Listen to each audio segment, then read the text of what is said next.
Kesari is one of the very popular South Indian sweet dish, and this is the first sweet dish that I am going to be posting on my channel.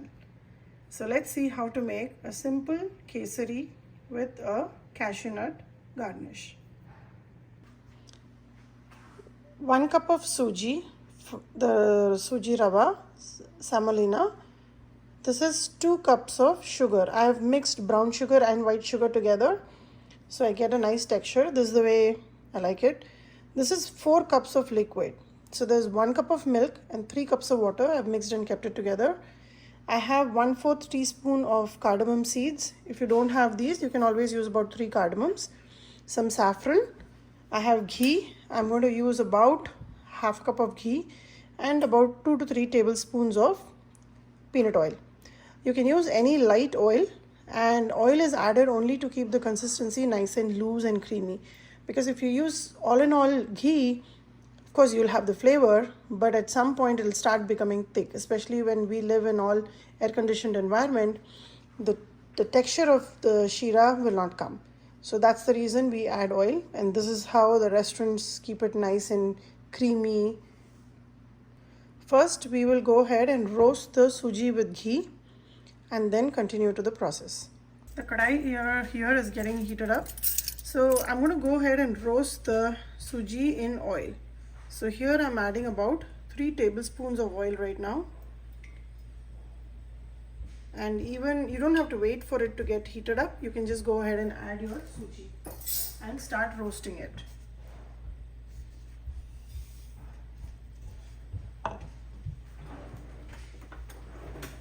Use a nice heavy bottom kadai. If you don't have a heavy bottom kadai, you can always use a pressure cooker, or you can also do this in the Instapot.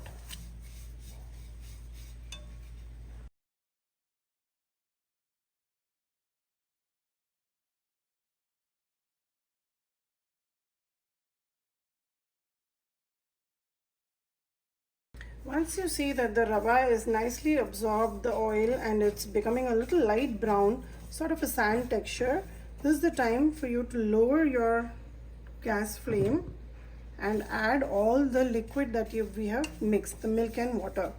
Don't worry about the oil. As we roast and we add the aromatics, the oil dominance will never be shown in this shira. So let me go ahead and add the liquid now.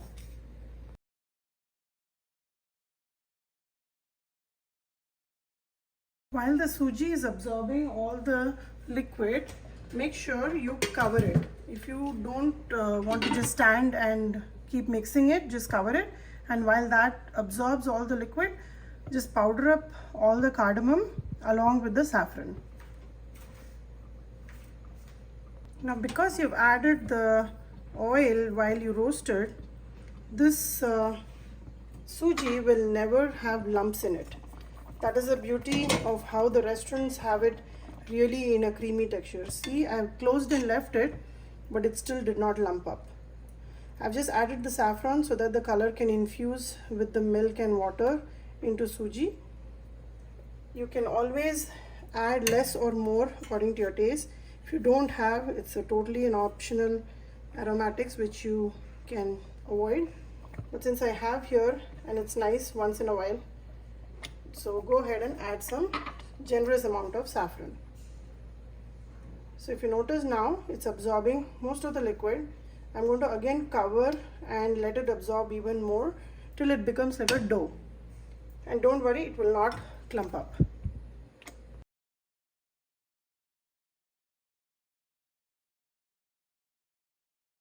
You can notice that the saffron has left its color into the suji. It's coming together slowly as a soft dough ball. At this stage, the suji is fully cooked. If you feel you want a looser consistency, you can always add 1 more cup of water, but I think 1:4 measurement works perfectly for me. Now I have also melted ghee on the side. I'm going to use about half a cup of ghee towards the end after I add the sugar. Now it's a soft ball consistency. I will add the sugar in it now. Now I have mixed brown sugar and white sugar. This is the texture I like.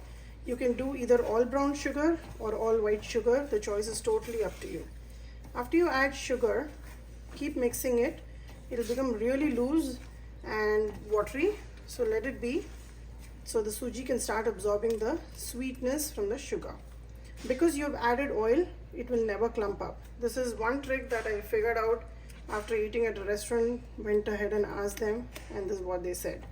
And I've been trying that, except for making it as a prasad. I pretty much add at least 1 to 2 tablespoons of oil and roast it, and this shira or suji comes out perfectly fine. This is the texture that in the south of India is called as kesari. I have not added any food color, but you can add yellow color if you want, or an orange color to depict the name of the kesari. So let me just go ahead and add it. And again, when it comes to a soft ball, sort of a dough consistency, I will start adding the ghee.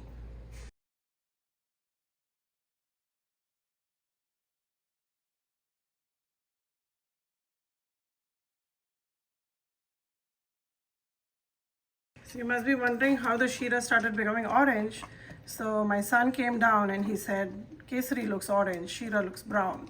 So because I'm making the kesari, I just added 1 pinch of orange food color, and that's what made it a little orange.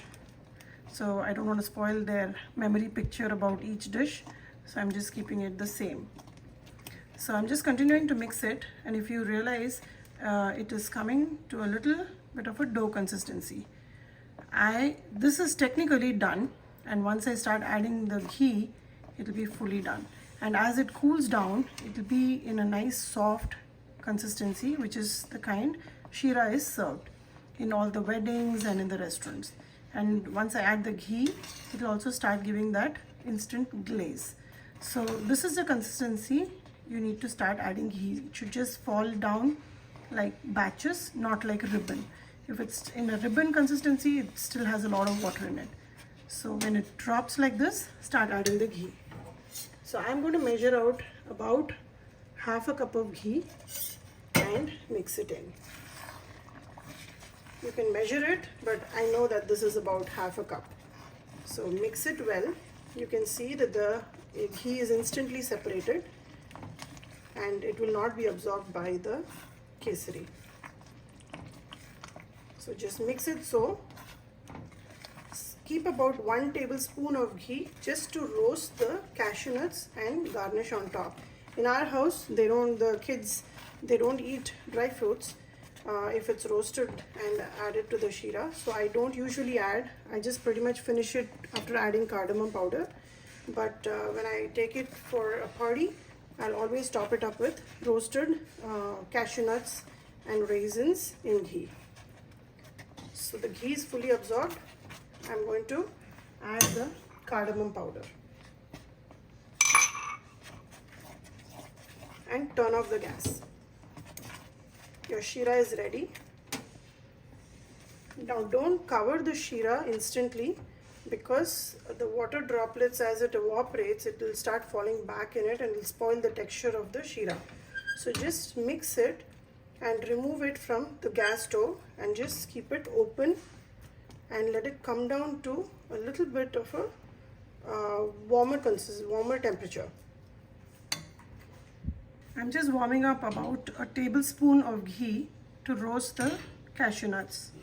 I'm not going to add raisins today because as it cools down, it has a different texture which we don't like. So just cashew nuts for the garnish.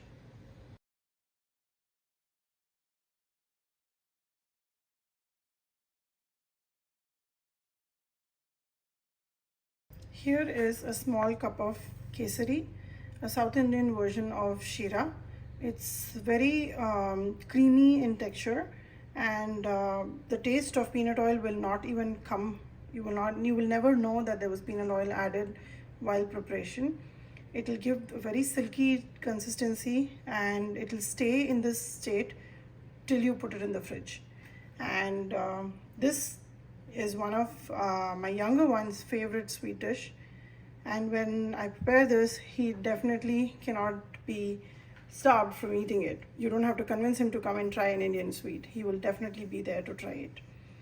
So give it a try in these measurements and see how it turned out for you. You can always reduce the size of measurement cup that you take. I've taken a standard 1 cup measurement.